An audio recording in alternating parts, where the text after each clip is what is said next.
Bharatiya Janata Yuva Morcha Kolkata port मंडल 2 की ओर से south port थाने में तृणमूल कांग्रेस के नेता मदन मित्रा के खिलाफ शिकायत दर्ज कराई गई। अपनी लिखित शिकायत में मंडल अध्यक्ष आशुतोष झा ने कहा है कि श्री मित्रा ने एक टीवी चैनल में लाइव डिबेट के दौरान हिंदू मान्यता के खिलाफ अपमानजनक टिप्पणी की थी, लिहाजा उनके खिलाफ कानूनी कार्रवाई की जाए।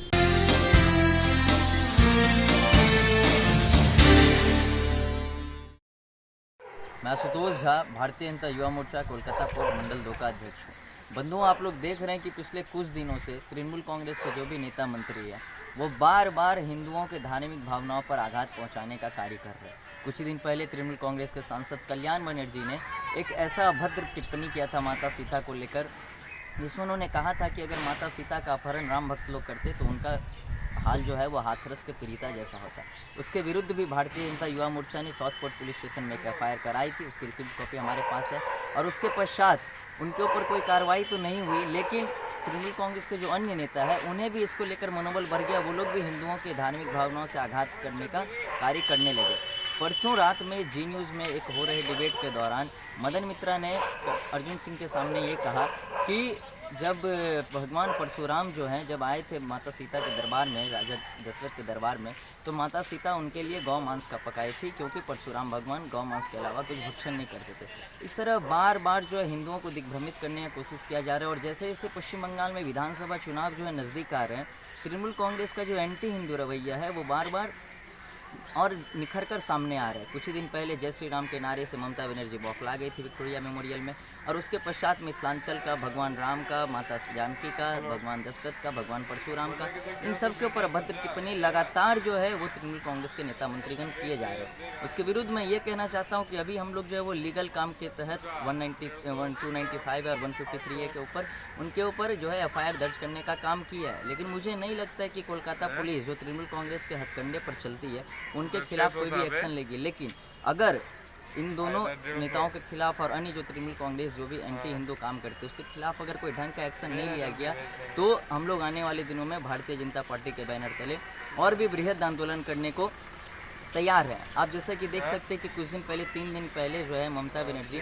हिंदी भाषियों को लेकर एक सम्मेलन की थी। जैसे जैसे विधानसभा चुनाव नज़दीक आ रहा है तो उन्हें हिंदी भाषियों की याद आई, और उसके अगले ही दिन जो है वो तृणमूल कांग्रेस के एक नेता एक ऐसे अवतार के बारे में टिप्पणी करते भगवान परशुराम के, जो खास करके हिंदी भाषा से क्षेत्र में अधिक पूजनीय है। भगवान परशुराम की पूजा हिंदी भाषा से क्षेत्र में ब्राह्मण समाज बहुत अधिक करता है। इस तरह फिर से जो है हिंदी भाषा से समाज और पूरे हिंदू समाज के ऊपर एक कुठाराघात करने की कोशिश किया गया। इसीलिए जो नशे में धुत मदन मित्रा हमेशा हिंदुओं के ऊपर आघात करने की कोशिश करता है, और तृणमूल कांग्रेस के अन्य कार्यकर्ता जन भी जो हिंदुओं की भावनाओं से खिलवाड़ करने की कोशिश करता रहता है, ये आगामी दिनों में बर्दाश्त नहीं किया जाएगा। और आगामी विधानसभा चुनाव में पूरा हिंदू समाज, पूरा देश का हिंदू समाज, पूरा पश्चिम बंगाल का हिंदू समाज एकजुट होकर तृणमूल कांग्रेस के खिलाफ वोट देकर इस सरकार को उखाड़ फेंकने का काम करेगा। पर जब तक देखिए हिंदू समाज एकजुट नहीं हो जाता है, और जो वर्तमान में जो सरकार के नेता मंत्रीगण इस तरह की टिप्पणी कर रहे हैं, जब तक पूरा हिंदू समाज एकजुट होकर इनके खिलाफ कार्रवाई नहीं करता है, जब तक पूरा हिंदू समाज एकजुट होकर प्रदर्शन नहीं करता है, तब तक इन लोगों का मनोबल ऐसा ही बढ़ता रहेगा। ये लोग का जो मनोबल है वो तो पिछले कई दिनों से तृणमूल कांग्रेस का मनोबल इस तरह उजागर होते जा रहा है, चाहे वो ममता बनर्जी के राज में दुर्गा पूजा के विसर्जन पर रोक लगना हो, या फिर तिहट्टा में के स्कूल में सरस्वती पूजा पर रोक लगने का मामला हो, या फिर रामनवमी के यात्रा निकालने पर रोक लगने का मामला हो।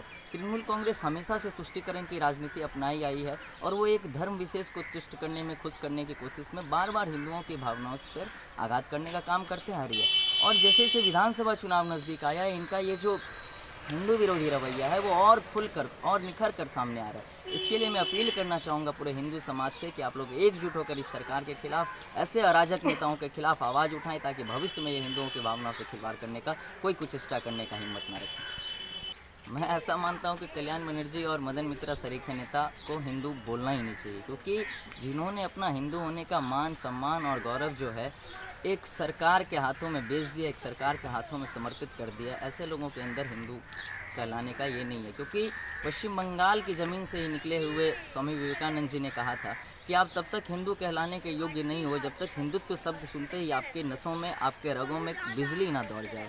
और आज हिंदुओं पर जब कुठाराघात हो रहा है तो ऐसे नेता जो है उसके खिलाफ आवाज़ उठाने के बजाय और ऐसी टिप्पणी को सह देते हैं और ऐसी टिप्पणी करने का काम करते हैं। तो इन्हें हिंदू कहलाने का जो है वो और अधिकार नहीं है। और पूरा पश्चिम बंगाल का हिंदू समाज एकजुट होकर, चाहे लीगली हो या फिर सड़क पर उतर कर हो, चाहे फिर गणतांत्रिक अधिकारों का उपयोग करते हुए आगामी विधानसभा चुनाव में हो, इन्हें जवाब देने का काम भली भांति करेगी। उम्मीद है आपको ये वीडियो पसंद आई होगी। अगर आपको ये वीडियो पसंद आई तो लाइक एंड शेयर करें। ऐसे ही अन्य वीडियो देखने के लिए चैनल को सब्सक्राइब करें।